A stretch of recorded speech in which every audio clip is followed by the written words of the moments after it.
The jewelry box sat open on the dresser, mocking me with its emptiness. My hands trembled as I lifted the velvet liner for the third time that morning, as if Eleanor's ring might somehow materialize beneath it. It didn't. For 2 days, I've been tearing the house apart. Every drawer, every shelf, every pocket of every coat I owned. The panic had started as a flutter in my chest and grown into a full-blown storm. I checked under the bed, behind the nightstand, even in the bathroom cabinet where Eleanor used to keep her lotions. Nothing. For 48 hours, I've been living in a state of suspended disbelief, my mind refusing to accept what my heart already knew. Eleanor's ring was gone. "Dad, what are you doing?" I looked up to find my daughter, Danielle, leaning against the doorframe, watching me with an expression I couldn't quite read. Something between amusement and satisfaction. She was wearing one of those designer blouses that cost more than my monthly utility bills, the one I'd apparently helped to pay for without knowing it.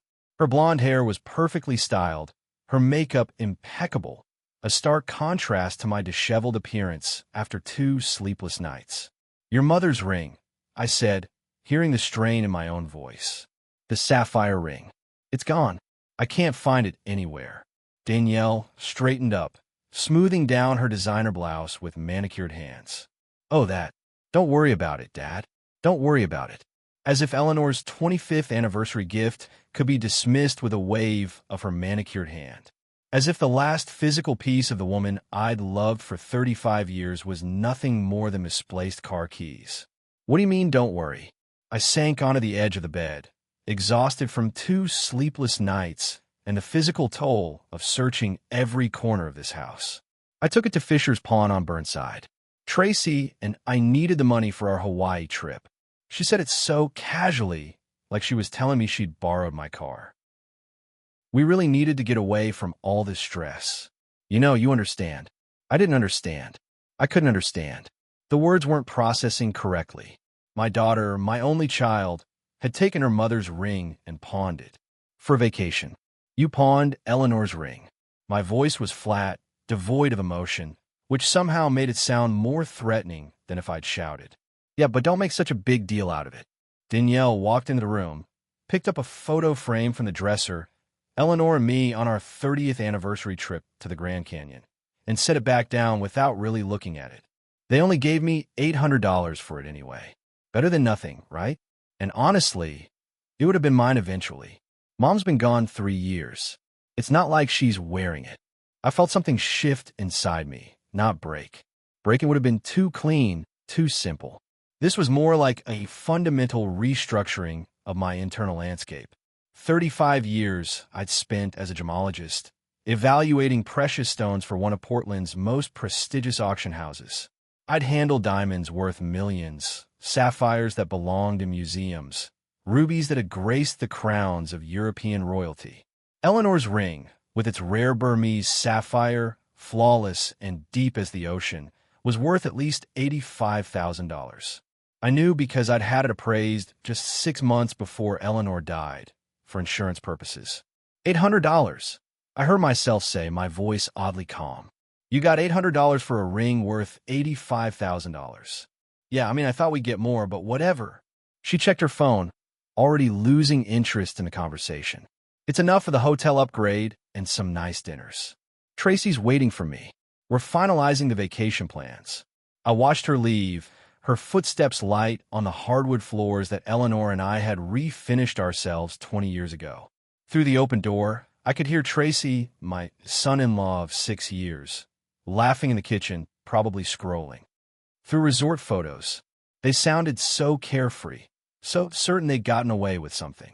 Something was very, very wrong. I'd spent 3 decades identifying fakes, spotting synthetic stones that fooled even experienced dealers. The Burmese sapphire in Eleanor's ring had been hand-selected from a dealer in Bangkok, certified, documented. No legitimate pawn shop in their right mind would offer $800 for that ring. They'd either recognize its value and offer significantly more, or they'd be suspicious enough to refuse it entirely, which meant one of 2 things.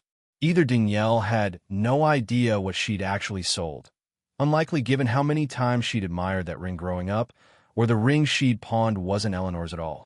I stood up slowly, my knees protesting. 67 years old, and I'd never felt more ancient than in this moment. But alongside the exhaustion and the shock, something else was crystallizing. That old professional instinct, the one that had made me one of the most trusted appraisers on the West Coast, was whispering that there was more to this story. If that wasn't Eleanor's ring in the pawn shop, then where was the real one? And how had Danielle gotten hold of the fake good enough to pass casual inspection? I walked to the window and looked out at the Portland drizzle, gray and endless. Downstairs, I heard Tracy call out something about airport parking and Danielle's laughter in response. They sounded so happy, so completely oblivious to the storm gathering inside me. 35 years of examining stones had taught me patience. You don't rush an appraisal. You look at every angle, check every facet, consider every possibility.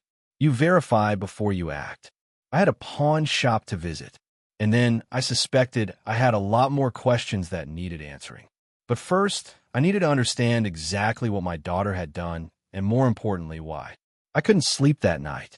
The ceiling fan rotated above me in the darkness, the same fan Eleanor had insisted we install during that brutal summer 15 years ago. The ring. The memory hit me with unexpected force. It was our 25th anniversary.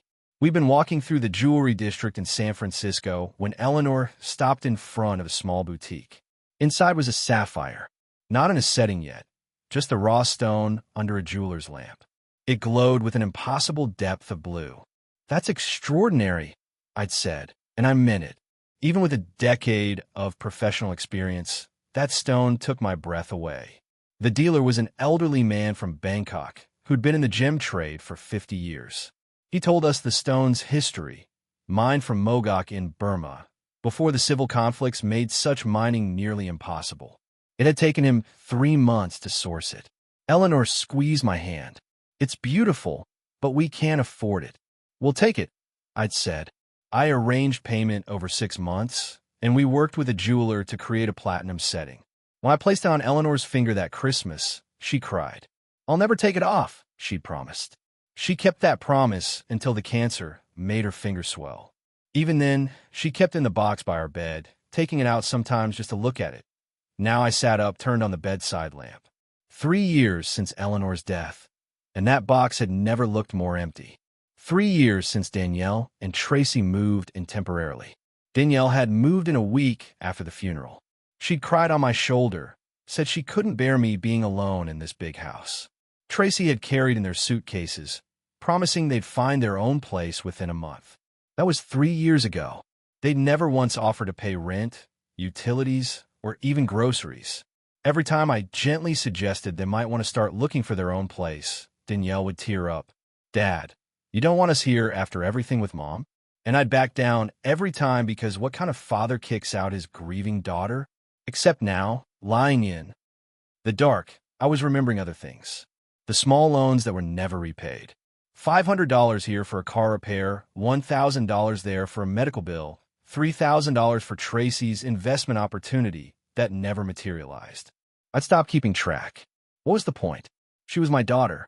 But the number, when I forced myself to add it up, was staggering. Over $40,000 in 3 years. And then there were Eleanor's other things. The silver earrings she'd inherited from her grandmother. Danielle said she'd lost them. The delicate gold bracelet from our 10th anniversary. Damaged beyond repair, apparently. Even Eleanor's simple gold wedding band. "I'm keeping it safe for you, Dad." I got out of bed and went to my office. On the desk was a stack of bank statements I'd been meaning to go through. I'd given Danielle access to my checking account a year ago when I'd had the flu. "Just in case something happens," she'd said. I'd never revoked that access. Now, I opened the statements and really looked. Electronic withdrawals I didn't remember authorizing. $5,000 for medical treatment, but I hadn't been to a doctor in months. $3,500 for home repairs. What repairs? $7,000 for emergency expenses. What emergency? My hand started shaking, but this time not from exhaustion. $30,000 in unauthorized withdrawals over the past year alone. I thought about Eleanor in those final months. She tried to tell me something. I remember now the way you remember faded dreams. She'd been lucid despite the pain medication, holding my hand in the hospital bed. Robert, she'd said, you need to pay attention to Danielle. To the money. Promise me you'll be careful. But I've been drowning in grief, unable to process anything beyond losing her. I nodded and forgotten about it the moment she'd close her eyes. Eleanor had known. Somehow she'd seen what I'd been too blind to see. I sat back, Eleanor's old watercolor Mount Hood hanging crooked beside me. Danielle and Tracy were probably asleep. Now, dreaming of Hawaiian beaches, paid for with Eleanor's ring, paid for with money they'd been systematically stealing from me for 3 years. The thing about being a gemologist is that you learn to see what's really there, not what people want you to see. You learn that the prettiest stones are often the most flawed. You learn that provenance matters, where something came from and how it got here. I've been looking at my daughter the way a father looks at his child, with love, with trust, with assumed good faith. But if I looked at her the way a gemologist examines a suspect stone, the picture was very different. Systematic theft, manipulation, exploitation of grief and trust, and a fake ring pawned for $800, while the real ring worth $85,000 was somewhere else entirely. I stood and walked to the window. The Portland rain had stopped, leaving the streets slick and reflecting streetlights. Danielle's car was in the driveway, the BMW she'd bought last year. Tracy got a bonus, she'd said, though I'd never been quite sure what Tracy actually did for a living. Something in consulting, vague and undefined. Something cold and calculating rose in my chest. Not anger yet, that would come later. This was the same feeling I got when a dealer tried to pass off a synthetic diamond as natural. That quiet certainty that I was being played, combined with the equally quiet determination to prove it. Eleanor's ring was out there somewhere, and I was going to find out exactly what my daughter had done with it. But first, I needed to visit a pawn shop on Burnside. Fisher's Pawn and Loans sat on Burnside Street between a Thai restaurant and a tax preparation office that looked like it had been closed since the 90s. The neon sign flickered. The I in Loans was completely dead. I'd driven past this place 100 times over the years and never once thought I'd have a reason to walk through that door. The bell chimed as I entered. The shop smelled like old leather and desperation, the same smell I remembered from estate sales, where families sold off everything their parents owned for a fraction of its worth. Display cases lined the walls, guitars, cameras, jewelry, power tools, all the detritus of people who'd run out of options. Behind the counter sat a man in his late 50s, thick around the middle, wearing a flannel shirt that had seen better days. He didn't look up from his phone. "Help you," he said, still scrolling. "I'm looking for the owner, Ron Fisher." "That's me." He finally glanced up, and I could see him doing the mental calculation. Was I here to pawn something or looking for trouble? "What can I do for you?" "My name is Robert Coleman.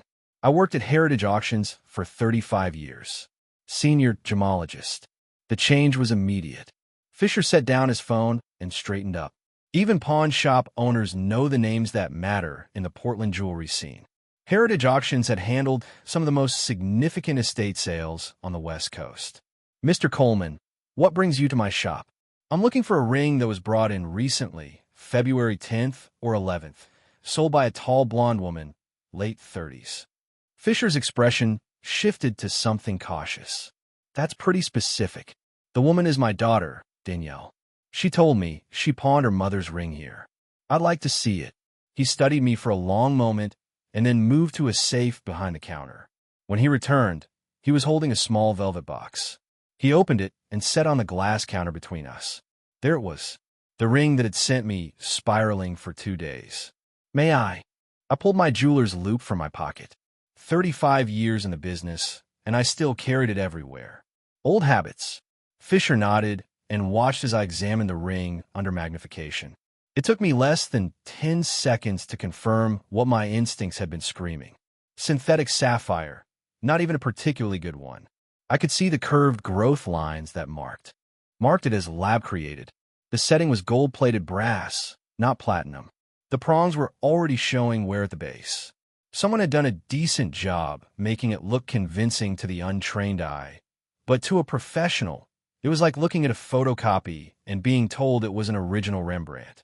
$800, I asked, keeping my voice neutral. That's what I gave her. It's a fair price for what it is. It's actually generous, I said, and I meant it. The ring was worth maybe $40 in materials. You spotted it as a reproduction? Fisher relaxed slightly. I've been in this business 23 years, Mr. Coleman. I know synthetic when I see it, but it's a quality fake. Whoever made it knew what they were doing. Your daughter seemed disappointed with the price, but he shrugged. I set down the loop and looked at the ring again. Whoever had created this reproduction had access to the original. They'd matched the setting style, the approximate size of the stone, even the engraving on the inside of the band, though they'd gotten Eleanor's name slightly wrong, spelling it a leaner with a small detail but telling. Do you have security footage? I asked. Fisher hesitated. Mr. Coleman, I don't want to get in the middle of a family situation. I'm not asking you to. I just want to see the footage for my own peace of mind. He must have seen something in my face, or maybe he just felt sorry for the old man whose daughter had pawned a fake ring. He pulled up the security footage on a monitor behind the counter and turned it so I could see. There was Danielle, clear as day. February 10th, 2:47 p.m. according to the timestamp. She walked in carrying a small jewelry box, chatted with Fisher for a few minutes, handed over the ring. The camera caught her face when he offered $800. Disappointment flashed across her features before she forced a smile and accepted. She signed some paperwork, took the cash, and left. Could I get a copy of that footage? I asked. For family records. Fisher looked at me for a long moment. I could see him weighing whether this was going to come back to haunt him. Finally, he nodded. Give me your email. I'll send it over. I wrote down my address on a business card, one of the old ones from Heritage Auctions that I still had in my wallet. Fisher took it, glanced at it, and his expression softened even more. Mr. Coleman, if you don't mind me asking, why would your daughter pawn a fake ring? That was the question, wasn't it? I could think of only two possibilities. Either Danielle genuinely didn't know it was fake, which seemed unlikely given how many times she'd admired Eleanor's ring over the years, or she knew exactly what she was doing. She'd pawned the reproduction to establish a paper trail, to make it look like she'd sold Eleanor's ring for a pittance, when in reality. That's what I'm trying to figure out, I said. I drove home in a daze, my mind working through the implications. If Danielle had pawned a fake, then she'd had access to the original long enough to have a reproduction made. That wasn't something you could do overnight. It would take time, money, and contacts with someone who specialized in that kind of work. It meant this wasn't a spur-of-the-moment decision to grab some quick cash for a vacation. This was planned, deliberate, calculated.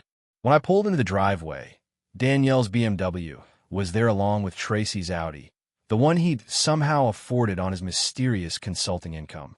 I could hear music from inside the house. They were home, probably packing for their trip, completely oblivious to what I just discovered. I sat in my car for a moment, watching the house.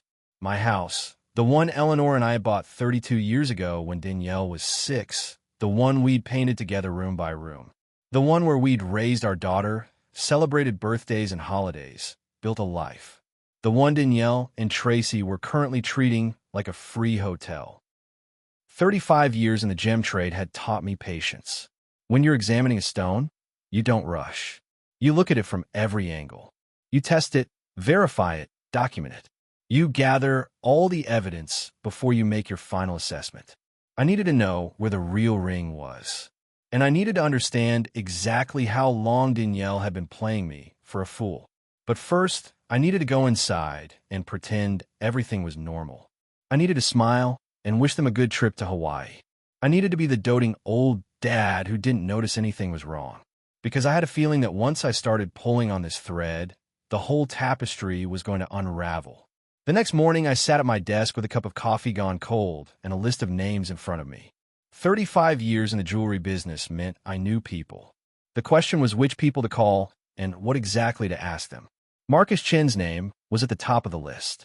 We'd worked together for almost 20 years before he'd left Heritage to open his own boutique gallery in the Pearl District. If anyone in Portland knew about high-end jewelry transactions, it was Marcus. More importantly, I trusted him. I dialed his number, watching through the office window as Danielle and Tracy loaded suitcases into the BMW. They were leaving for the airport in a few hours. Hawaii for 2 weeks. I'd overheard Tracy on the phone yesterday bragging to someone about the oceanfront suite they'd booked. Robert Coleman. Marcus answered, warmth in his voice. It's been too long. How are you? I need a favor, Marcus, and I need you to be discreet about it. The warmth shifted to curiosity. Of course. What's going on? I explained about Eleanor's ring. Not all of it. Not the part about Danielle, just that a significant piece had gone missing and I was trying to trace it. Burmese sapphire, platinum setting, very specific characteristics. Had anything like that crossed his desk? Or had he heard anything through his network? That's a distinctive piece, Marcus said. Let me make some calls. If it's moved through any of the legitimate dealers in Portland, someone will know about it. After we hung up, I turned my attention to the bank statements spread across my desk. I'd spent the previous evening going through them line by line, and the picture they painted was damning. I pulled up my online banking and started documenting everything. Screenshots of transactions, dates, amounts, the electronic withdrawals Danielle had made using the account access I'd given her just in case. $5,000 on January 15th. Memo line, medical expenses. I hadn't been to a doctor in January. $3,500 on December 3rd. Memo line, home repairs. No repairs have been done. $7,000 on November 8th. Memo line, emergency funds. What emergency? The list went on. 12 separate withdrawals over the past year, totaling just over $30,000. And those were just the electronic transfers. That didn't count the cash loans that had never been repaid, the credit card charges I'd approved without really looking at them. I heard footsteps on the stairs and quickly minimized the browser window. Danielle appeared in the doorway, dressed for travel in designer yoga pants and a cashmere sweater, both probably purchased with my money. Hey, Dad. We're about to head to the airport. Just wanted to say goodbye. I turned in my chair and smiled. Have a wonderful time, sweetie. You too deserve a break. She came over and kissed my cheek. Thanks for being so understanding about the ring. I know it upset you, but Tracy and I really needed this trip. The stress at work has been killing us both. Work? Right. I never actually seen evidence that either of them had jobs. What time does your flight leave? 4:30. We'll be in Maui by 9 tonight. She checked her phone, the latest iPhone, naturally. Tracy's loading the car now. I left the pawn shop receipt on the kitchen counter in case you want to try to buy the ring. Back later. That's thoughtful of you. She started to leave, then paused. Dad, I know you miss Mom. I miss her too, but holding on to her things doesn't bring her back. Sometimes we have to let go and move forward. It took everything I had to keep smiling. You're probably right, honey. Have a safe flight. After they left, I sat in the silence of the empty house. Through the window, I watched the BMW disappear down the street. 2 weeks. I had 2 weeks while they were living it up in Hawaii, completely unaware that I knew about the fake ring. 2 weeks to figure out exactly what had happened to Eleanor's real ring and what else they'd been hiding. I called my bank and made an appointment for the next day. Then I started researching estate lawyers in Portland. Marcus called back 3 days later. I was in the kitchen pretending to read the newspaper while actually making notes about everything I discovered when my phone rang. Robert, I found something. You might want to sit down. I'm already sitting. Your ring, or one that matches your description exactly, was sold through Belmont Estate Jewelers in December. December 18th, to be specific. My hand tightened on the phone. Sold, not pawned. Sold outright to a private collector. The seller was a woman matching your daughter's description. The buyer was William Douglas. He's a serious collector, focuses on rare colored stones. The sale price was $67,000. $67,000. $800 at the pawn shop. The numbers echoed in my head. Robert, you still there? Yes, I'm here. Do you know how I can contact this Douglas? I can arrange an introduction, but Robert, if your daughter sold it without your knowledge, this is going to get complicated. Douglas bought it in good faith. Getting it back won't be simple. Understand. Can you set up a meeting? I'll see what I can do. That evening, Danielle posted a photo on social media. Her and Tracy on the beach at sunset, drinks in hand. The caption read, Paradise, Thank you to the best dad in the world for always supporting us. The comments were full of heart emojis and people telling her how lucky she was. I stared at that photo for a long time, at her bright smile, at the way she held that tropical drink like she hadn't a care in the world. $67,000. She'd sold her mother's ring for $67,000 and used the money to fund her lifestyle while living in my house, eating my food, and systematically draining my bank account. I thought about Eleanor in those final weeks, how she tried to warn me, how I'd been too grief-stricken to listen, how I'd thought I was doing the right thing by letting Danielle move in, by helping her financially, by being the supportive father. What a fool I'd been. But I wasn't a fool anymore. 35 years of examining stones had taught me how to spot a fake. I'd finally learned to apply that same scrutiny to people. I pulled up my computer and started drafting an email to Gloria Sanchez, the estate attorney I'd found. I needed to understand my legal options. I needed to understand how to protect what was left of Eleanor's legacy and my own future. Because Danielle and Tracy might think they'd won. They might think the old man was too blind, too trusting, too weak to fight back. They were about to learn how wrong they were. 2 weeks. They'd given me 2 weeks to prepare. By the time they got back from Hawaii, everything was going to be different. I just hoped they'd enjoyed their last free vacation. Gloria Sanchez's law office occupied the 3rd floor of a brick building in downtown Portland, the kind of place that spoke of old money and older traditions. Marcus had recommended her, and when I called, she'd fit me in the next morning.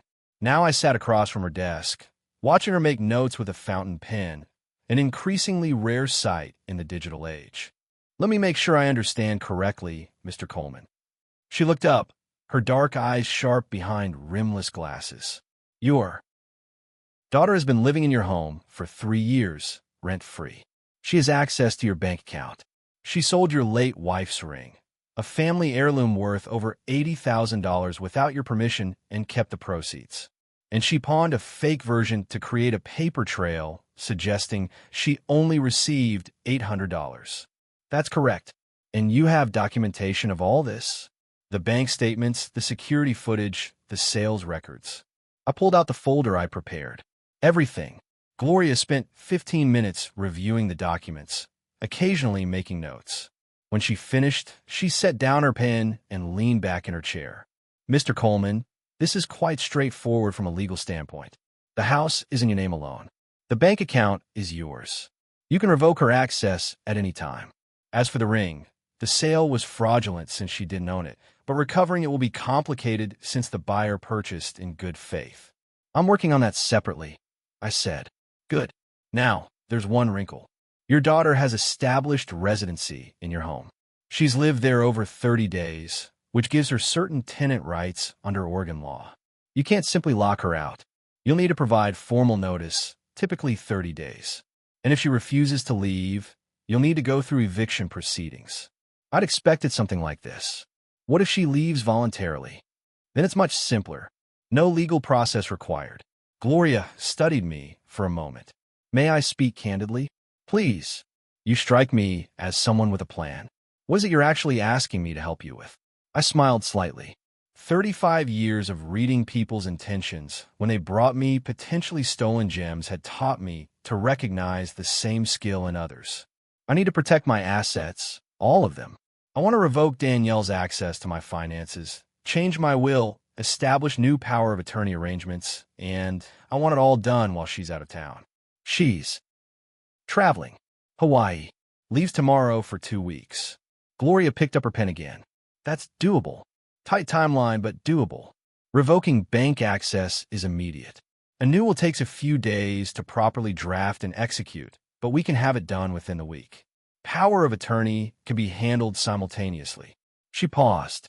Who do you want to designate as your new power of attorney? Not family, I said firmly.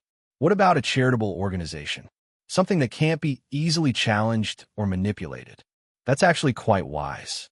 I can recommend several reputable organizations that provide such services. She made another note.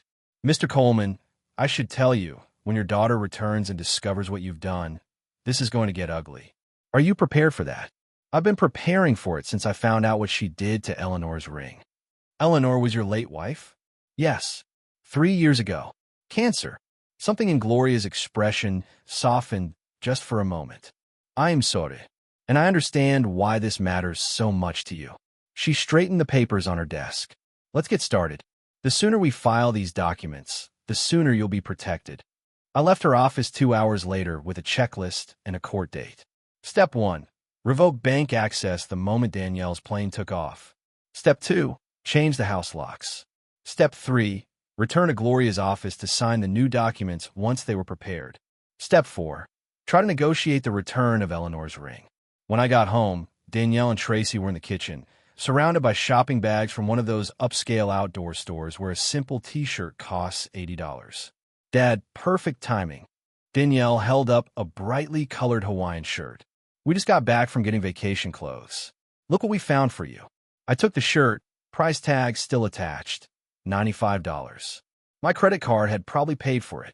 That's very thoughtful, I said, managing a smile. Tracy was already modeling a pair of board shorts. We're all set for paradise, man.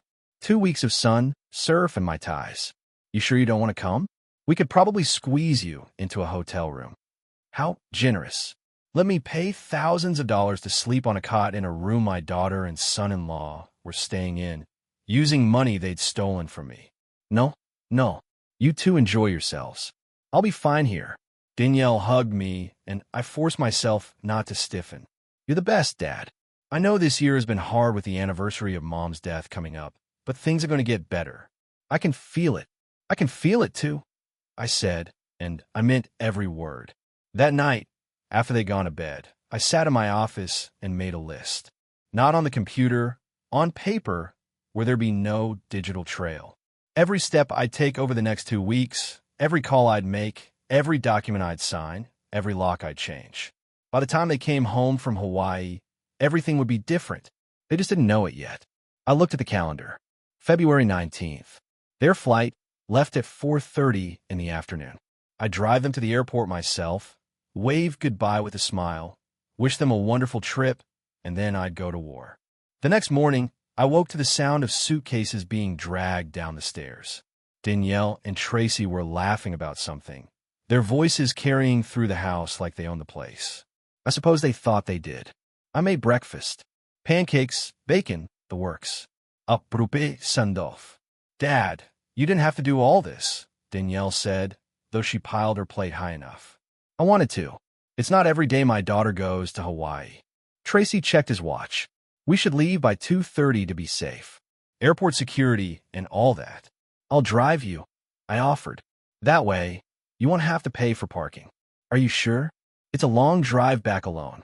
I smiled. I'll manage. At 2:15, I loaded their luggage into my car while they did a final check of the house.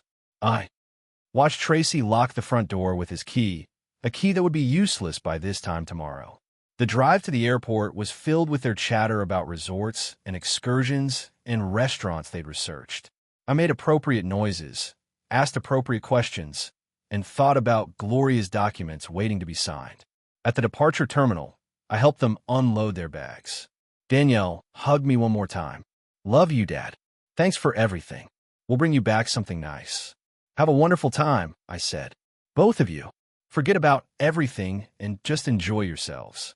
I stood there watching them walk into the terminal, their expensive luggage rolling behind them, heading off to their expensive vacation, the last vacation I'd ever finance. Then I got back in my car and drove straight to the bank. The bank manager, Tom Morrison, had known me for over 20 years. We'd worked together on estate valuations, authenticating jewelry from safe deposit boxes, navigating the complicated intersection of sentiment and value that comes with inherited wealth. When I walked into his office at 5:15 that afternoon, he took one look at my face and closed the door.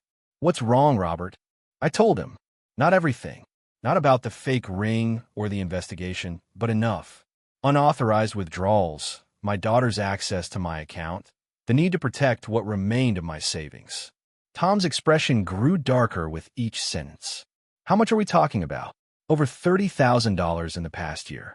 Probably $70,000 if you count the 3 years before that. He pulled up my account on his computer, fingers moving quickly across the keyboard. This is financial elder abuse. Robert, we should report this. Not yet. I need to handle my way first. Can you help me? He studied me for a long moment, then nodded. Let's start with revoking access. Then we'll set up a new account and transfer your funds. The old account will remain open, but empty. If he tries to access it, we'll know immediately. The process took 40 minutes. With each form I signed, each authorization I revoked, I felt a weight lifting. This wasn't revenge yet. This was just closing the barn door before any more horses could escape. But it felt good. It felt like taking control. Done, Tom finally said. She no longer has any access to your accounts. If she tries to withdraw money or make transfers, the system will block her. Thank you, Tom. Robert, he hesitated. When she finds out, she's going to be furious. Are you safe? Is she dangerous? Dangerous. I consider the question. Not physically, but yes. I think she's going to be very angry. That's why I'm doing this while she's 3,000 miles away. I drove home as the sun set, painting the Portland sky in shades of orange and pink. The house felt different when I walked in. Emptier, cleaner somehow, even though nothing had physically changed. It was my house again, not theirs. The next morning, I called a locksmith. I need every lock in the house changed. Front door, back door, garage, everything. He arrived at 10 o'clock. By noon, I had new keys and the old locks bagged and labeled for documentation. Just in case Danielle tried to claim I'd stolen her keys or locked her out illegally, I'd have proof that these locks had been professionally changed after she left. Then came the harder part. I went upstairs to what had been Danielle and Tracy's room. Their clothes hung in the closet. Their toiletries cluttered the bathroom. Their life together scattered across every surface. 3 years of living here, and they'd never bothered to pack away a single box. I bought packing boxes from a moving supply store. Good ones, sturdy, the kind you'd use for actual belongings you cared about. I wasn't trying to be cruel. I was being fair, methodical. I folded clothes carefully, wrapped picture frames, packed shoes in tissue paper. Everything documented with photographs, timestamps, my phone recording every careful movement. It took 2 full days. When I was done, 23 boxes sat neatly stacked in the garage, each one labeled Danielle's clothes, Tracy's office supplies, bathroom items, kitchen gadgets they'd brought, everything organized, nothing damaged, nothing missing. On February 22nd, I returned to Gloria's office. She had the documents ready. The new will, the revoked powers of attorney, the designation of Oregon Community Foundation as my emergency contact and medical proxy instead of Danielle. This is your last chance to reconsider, Gloria said as she laid out the papers for my signature. Once you sign these, you're effectively removing your daughter from any legal claim to your estate or decision-making about your care. I picked up the pen.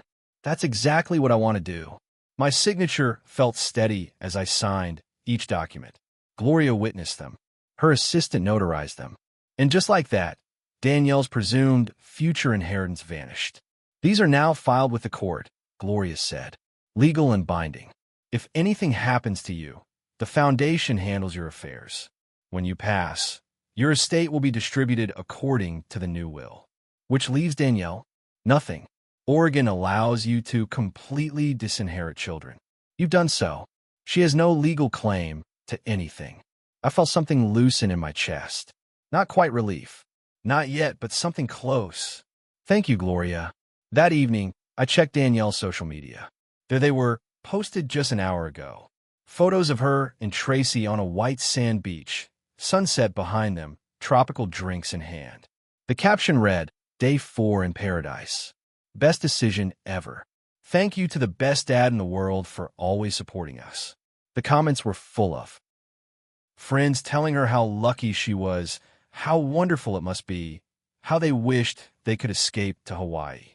147 likes and counting. I looked at those photos for a long time.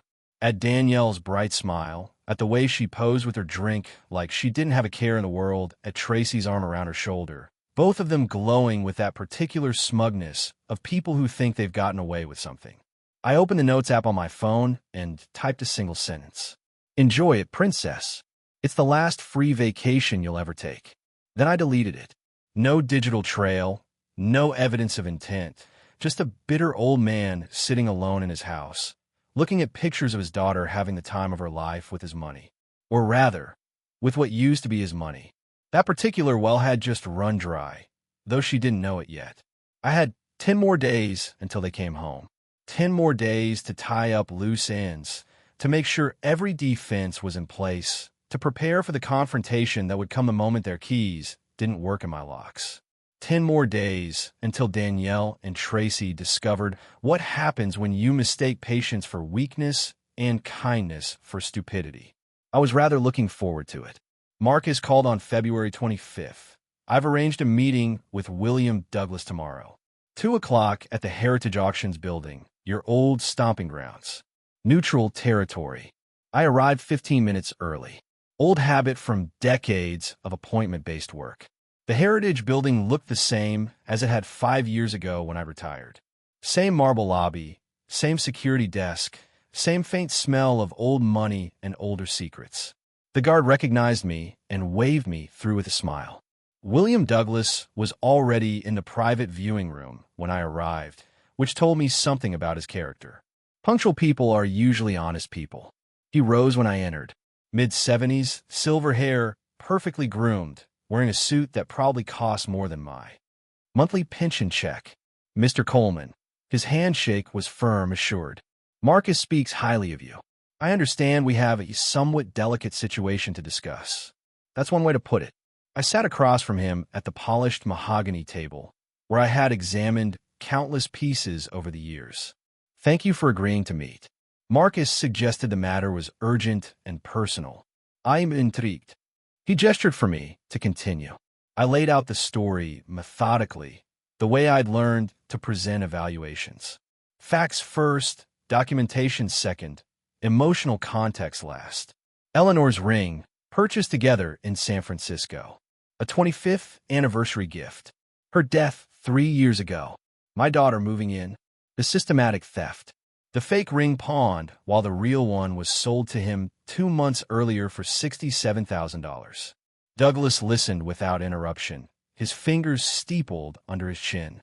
When I finished, he reached for the documentation I'd brought. Insurance records spanning 30 years, photographs of Eleanor wearing the ring, the original certification from the Bangkok dealer, appraisal documents, and finally the security footage of Danielle at the pawn shop. He watched the video twice, his expression neutral. When it ended, he set down the tablet and studied me with the same intensity I'd once used to examine suspect gemstones. You have incontrovertible proof of ownership, he said finally, and equally clear evidence of theft. Why not simply report this to the police and let the legal system handle recovery? I'll buy it back. $75,000. $8,000 more than you paid. I'll cover all your acquisition costs, evaluation fees, storage, insurance, any premiums you've paid. Additionally, I'll provide professional appraisal services for 3 stones from your collection. No charge. That's approximately $5,000 in value, possibly more, depending on what you need evaluated. Douglas was quiet for a long moment, his gaze drifting to the window overlooking downtown Portland. I could almost see him calculating, weighing options, considering angles. Finally, he spoke without turning around.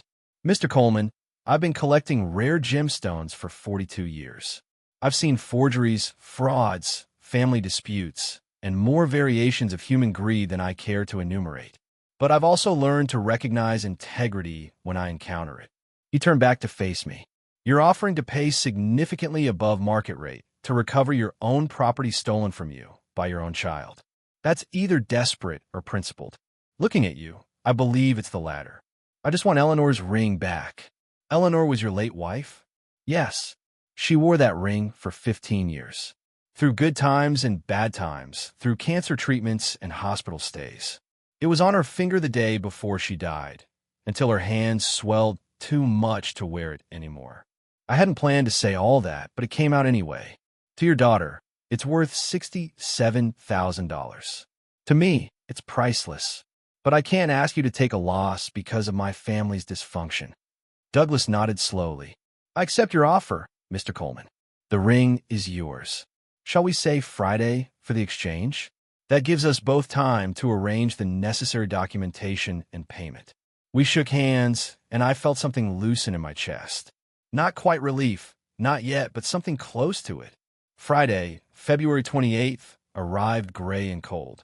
I met Douglas back at Heritage with the cashier's check for $75,000, the largest single purchase I'd made since buying the house 32 years ago. Tom Morrison had nearly fallen out of his chair when I'd requested it, but he'd processed it without question. Marcus was there as witness. Douglas handed me a small velvet box, the same kind the Bangkok dealer had used 3 decades ago. I opened it with hands that trembled slightly. The sapphire caught the light and held it, that impossible depth of blue that had first captivated Eleanor in a San Francisco jewelry district. Flawless. Rare, irreplaceable. Worth every penny I just paid. It's been an honor, Douglas said quietly. Take care of it. I will. In my car afterward, I sat with the box in my hands, not quite ready to start the engine. $75,000. Most of my retirement savings, money I'd planned to live on for the next 20 years, carefully budgeted and allocated, now reduced to whatever remained in my accounts. Enough to get by, but not enough to feel secure. Danielle hadn't just stolen the ring. She'd forced me to bankrupt myself to get back my own property. But I'd won. That's what mattered. I had Eleanor's ring. I had documentation of the theft. I had proof of Danielle's lies. And I had legal protection for whatever remained of my assets. Tomorrow, Danielle and Tracy would come home from Hawaii. Tomorrow, they'd find their keys didn't work. Tomorrow the war would truly begin. Tonight, though, I had one more thing to do. I drove to my bank and rented a safe deposit box, something I should have done years ago. I placed Eleanor's ring inside, along with copies of all the documentation, the pawn shop video, the sales records from Belmont Estate Jewelers, the bank statements showing Danielle's unauthorized withdrawals, the photos of her social media posts from Hawaii funded by stolen money. Then I locked the box and pocketed the key. Let her try to take it now.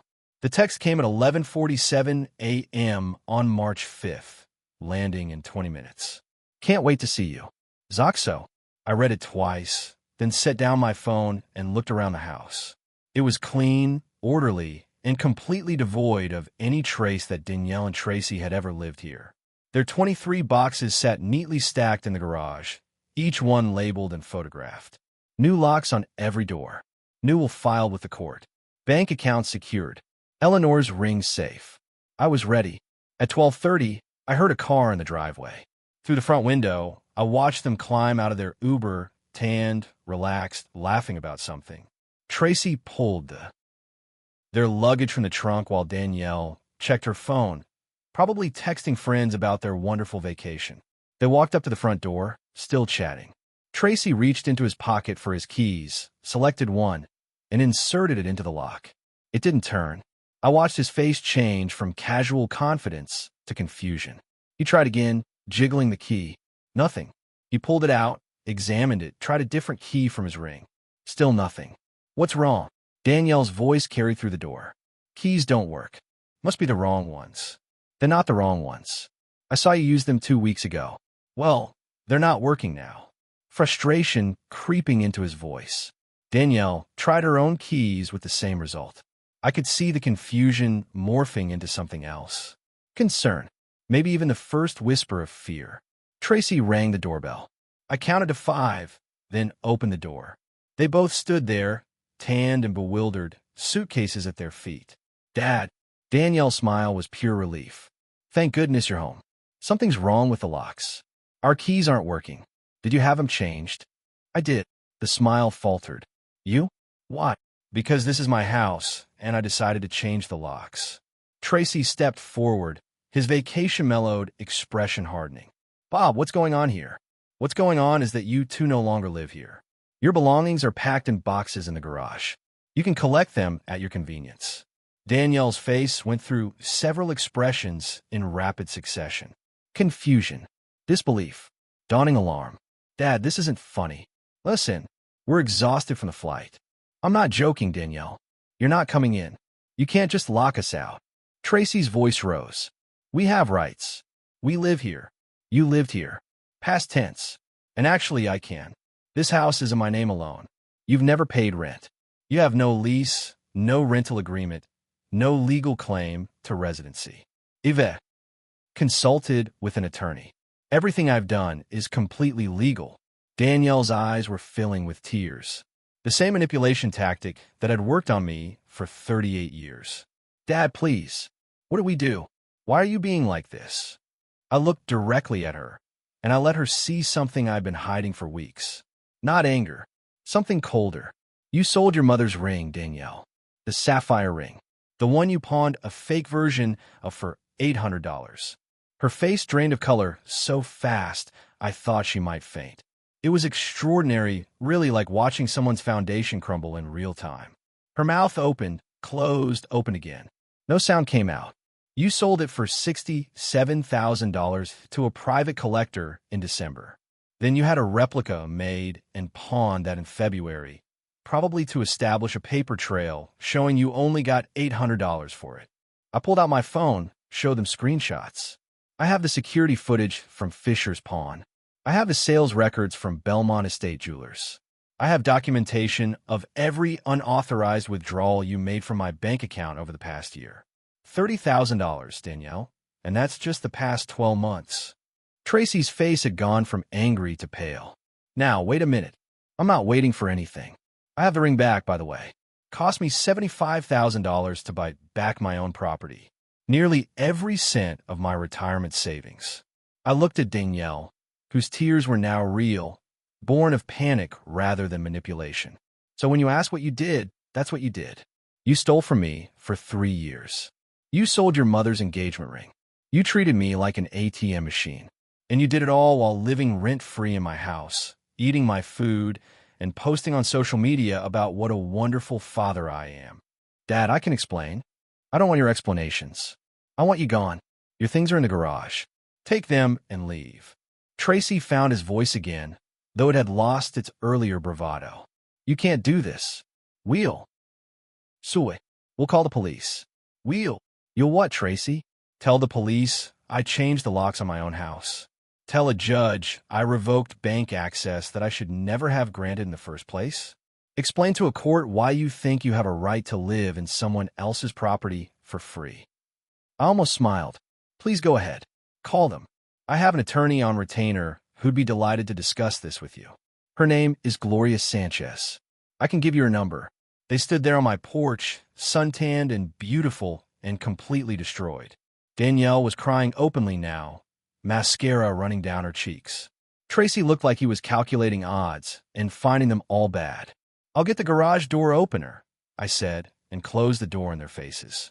They left that afternoon, loading boxes into a rental truck with mechanical shell shock movements. I didn't watch. I didn't need to.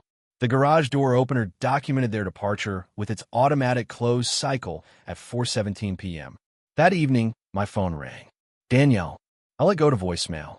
She called 6 more times. I blocked the number. The next morning, March 6th, Gloria called. I received a letter from an attorney representing your daughter and son-in-law, Stephen Chambers. I know him. Aggressive, expensive, and usually takes cases he thinks he can win. What does he want? Everything.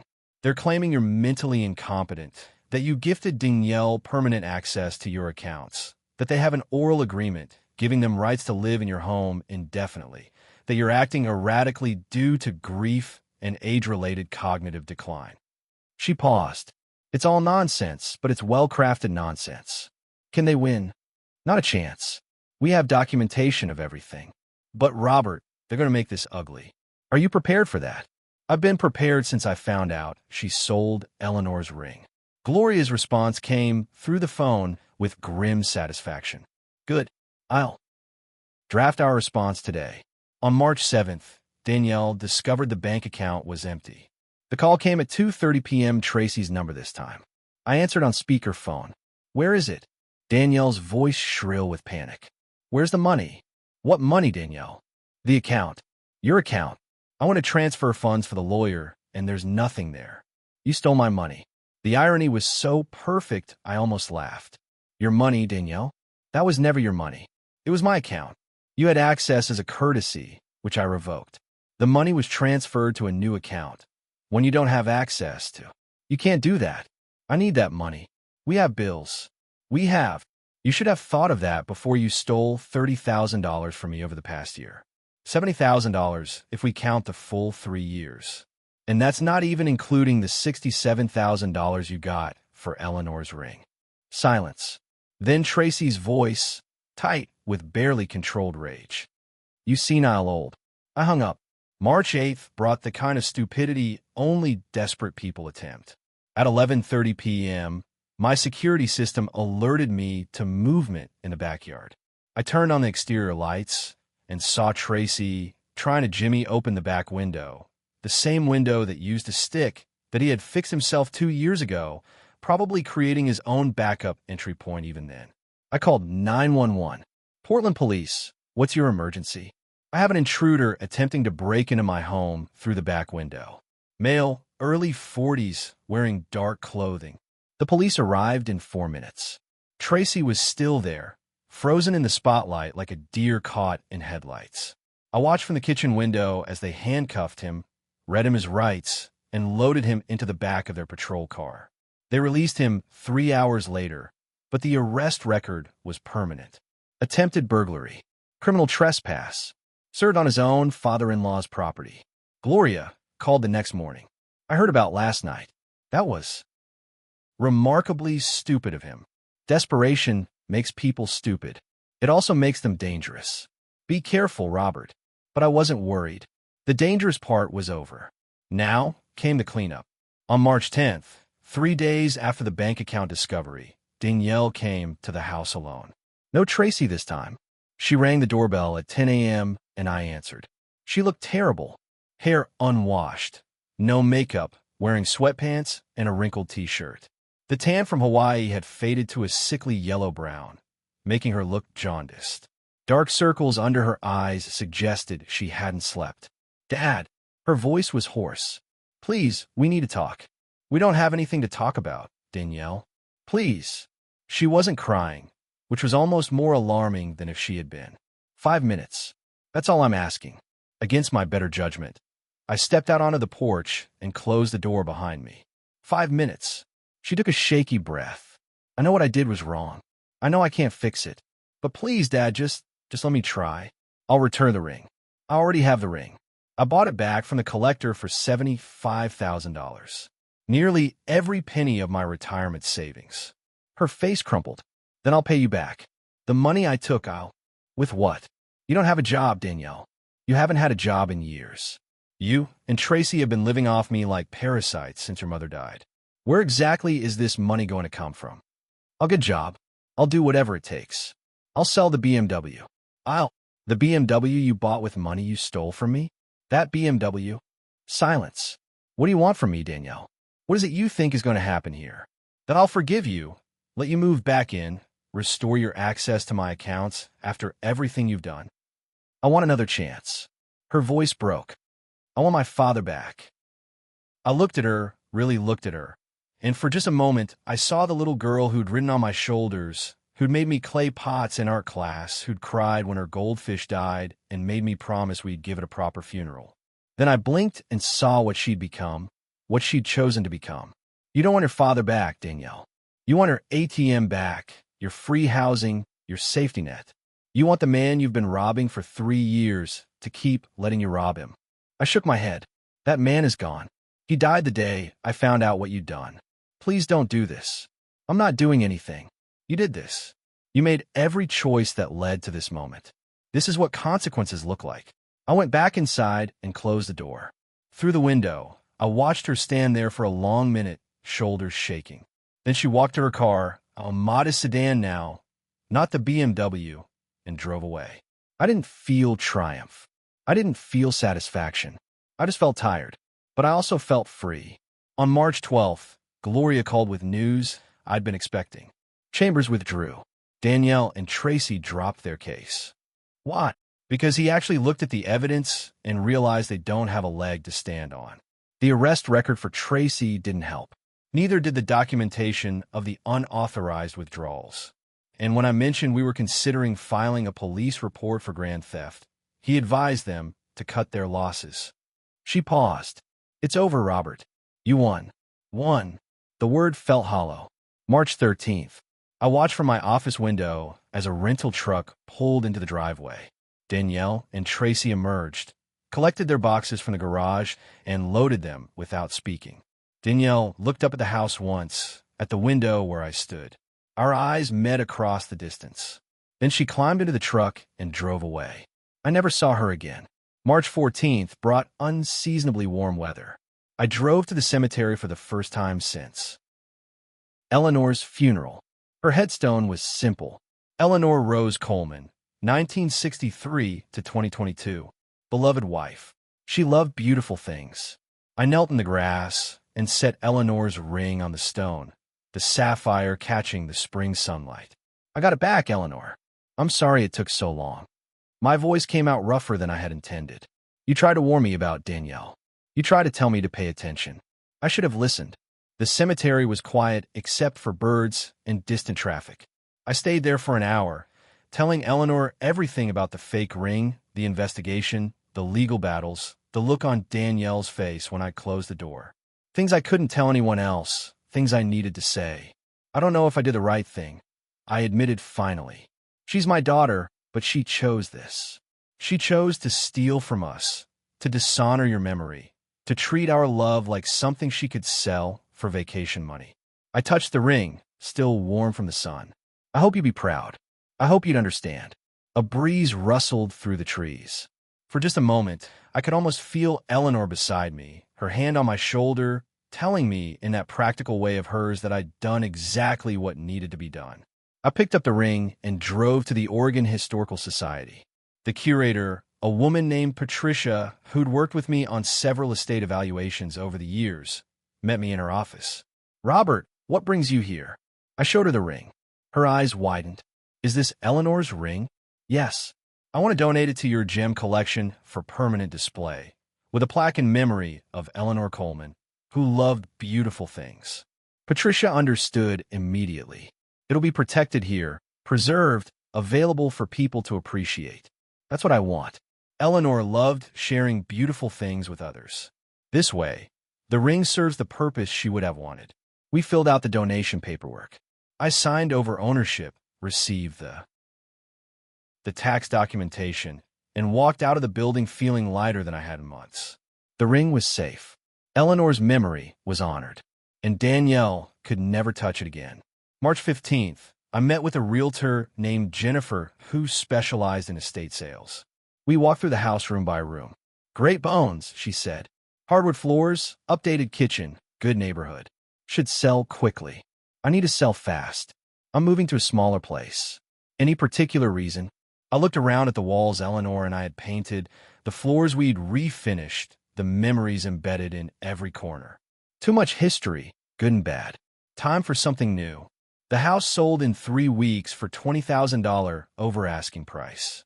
I moved to a modest 2-bedroom apartment in a quiet neighborhood with walking trails and a community garden.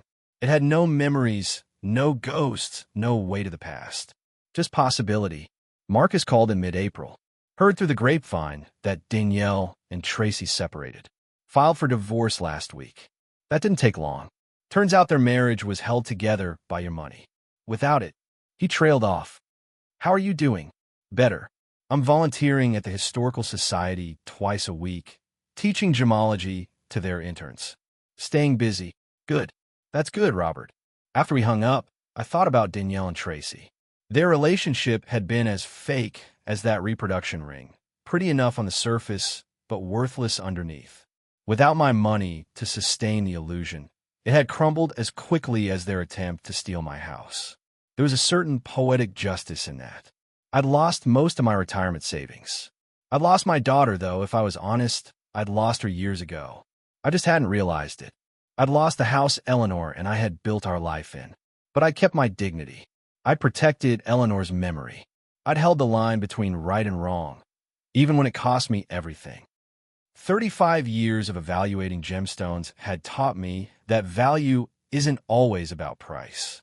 Sometimes the most precious things can't be bought or sold.